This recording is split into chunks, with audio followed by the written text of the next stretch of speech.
So that's what I do, and I love what I do. And I talk about a lot of the same principles I visit with you in the book, the mirror test. And we had to take mirror test ourselves. We had to look in the mirror and proof of life, did we even fog the mirror? We looked in the mirror and we looked around and said our second test was, do we like what we see in terms of the look, the feel, and the way in which we represent ourselves in the product? And our third mirror test was, do we have the right leaders? Do we have the right people in the right jobs doing the right things at the right time? And so that was important for us. I want to thank you for inviting me and having me be a part of this. I ran long, I apologize, but I was on a roll. And I appreciate it, and I thank you for indulging me. I'll be back here at 10:15. If you want to get your book, I'll be more than happy to sign it. It went out yesterday. We pre-sold 50,000 copies, so, which is awesome for a business book, as you well know. And so it looks like we're on the New York Times list tomorrow. So we thank you very, very much, and we thank you for having us. And please don't let anyone else buy anything other than Kodak, okay? Thanks a lot. Thank you very much.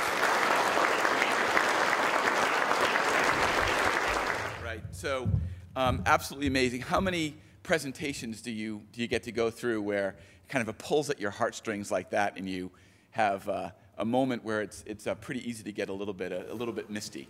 So quick trivia question. All right, so in the Time to Smile video, anybody remember who the artist that did that? What the band was? Well, oh, you should have waited. All right, Band of Horses, $20. Here you go. Do you know the name of the song? Hero. Which I think is a little odd, right? Did you know the name of the song? Yeah, I did. Yeah, you can imagine the name of the funeral. How many conversations we had to have. How can we pick a song that says it's the funeral? Listen to the song. Right, that's what I said. Listen to the frickin' song. I mean. Cool. So, we are over late, but absolutely fantastic presentation. We have time for maybe 2 questions. Question from the audience? Okay, so I've got one.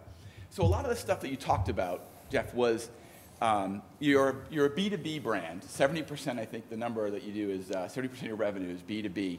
But a lot of the things that you talked about, branded entertainment site, an iPhone app, social media, seem to be very much B2C concepts. So I have the question is, when you think about your marketing spend and you have to justify it to your chairman, right, is that marketing spend focused on growing that business, or do you look more holistically about the impact of those advertising dollars across B2C and B2B, and then how do you think about justifying that? Yeah, well, the first place, the first decision is how much sales is it going to drive.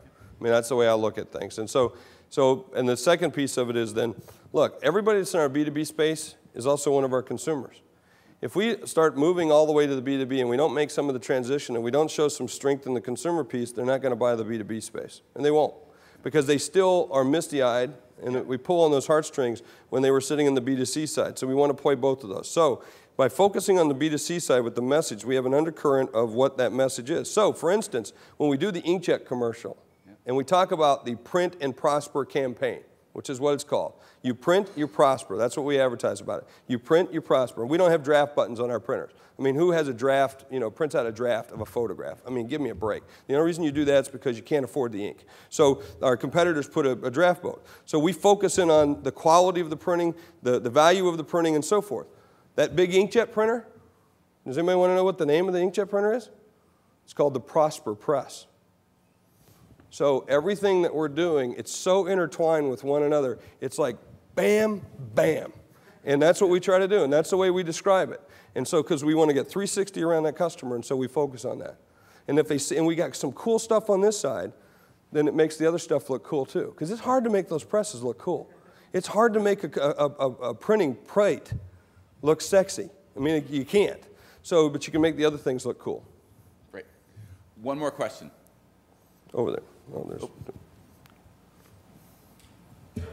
Stefan. Yeah, hi, thank you. Thanks, Jeff, for a very inspirational and refreshing presentation. Thank you. I work in a media agency, and we're going through a lot of transformation, to do with digital, obviously, but that seems like a walk in the park compared to what you guys have done in Kodak. So I'm interested. My question is basically, where did you start? I mean, I heard you mention, I think, 60% of your staff are new to Kodak. So, where did you start? How did you make that? Well, I think the first thing we started was when I got there 4 years ago. 4 years ago, April 29th.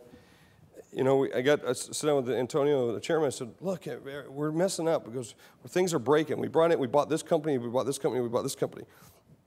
All had different names and everything. So the first thing I did was within 1 month of being there, I said, next month, everybody's getting the same email address. Everybody's answering the phone the same way. Well, we do things differently. Okay, now you're doing them the same. Great, appreciate it, it's nice, great, love it, but you're all going to have this email address. Well, the market knows this is that. Great. No, no, no, no, no. We're not going to become, you know, a house of brands. We're going to become a branded house. I mean, that's what we said we were going to do. That was number one. And we just put a stake in the ground because I think it requires someone to say, this is where we're going, get on it. And by the way, if you don't want to go there, understand, we love you, but we'll miss you. Very simple. Second thing is, when you're shoving all these things together, nothing's working right, okay? And so we didn't have a standard operating procedure. So when things were breaking, people were saying, well, that's the way Kodak does it. Well, no one wakes up every morning and says, I can't wait to be stupid. So we said we had to do something differently. Okay, we find those people. We get rid of those pretty quick. But so what we did is we put together what we call our FAST program. I know it sounds like, oh, a corporate program, but it was really, truly focus, accountability, simplicity, and trust. And so even if we screw up, we do it faster. Focus is what's my job? What am I supposed to be doing? My accountability, what are my promises I got to do? By the way, there's a chapter in the book about this too.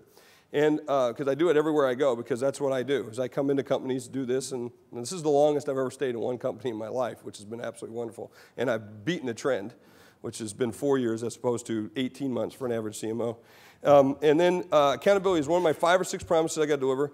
S stood for speed when we first started the campaign. And then about 3 months in the campaign, the CFO came to me and says, Jeff, I want to sit down. We had lunch. He goes, doesn't fast mean speed? I went, Frank, you're exactly right. And he goes, can we change it to simplicity? Because it's so hard to change things in here. You know, he was new too. And he says, it's just so hard. He says, we got all these rules, regulations. CFO always tell me this.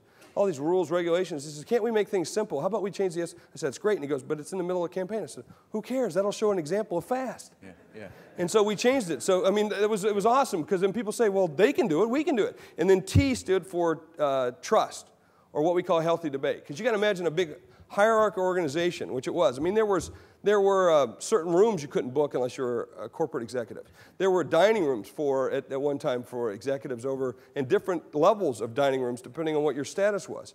I mean, I couldn't even book a conference room until I became a corporate officer because you couldn't book them. I had to go through the CEO to book a flipping conference room, which I pointed out was wrong and got fixed, you know. So fast, and so we wanted people who wanted debate. That means challenges, not a democracy, but that they could bring it up. You know, we can make decisions, somebody else can make decisions, but, you know, that's what we did. So fast. And now people run around and say, well, I'm fast. And the other one says, well, I'm faster. And then somebody else says, I'm fastest. And so that's what we wanted to do. And they go all through the entire organization. And so we have a FAST Academy, which we have, you know, on our website. We do fast videos. We do courses around it. And it's all designed to go after the operating procedure. Now, a lot of people say that's a culture program. It's not a culture program. Culture program is our culture is who we are. He's Kodak, she's Kodak, she's Kodak, and together we're Kodak. That's our culture. And that culture will evolve and change over time because I am Kodak. And as I am Kodak, I'll change my own culture. As a group, we'll do it together. But fast means I'm going to stand for something. This is the way we're going to run our business. And so that's how we did it. So thanks a lot. I'm sorry. Thanks a lot. This is great. Thank you, brother. Appreciate it.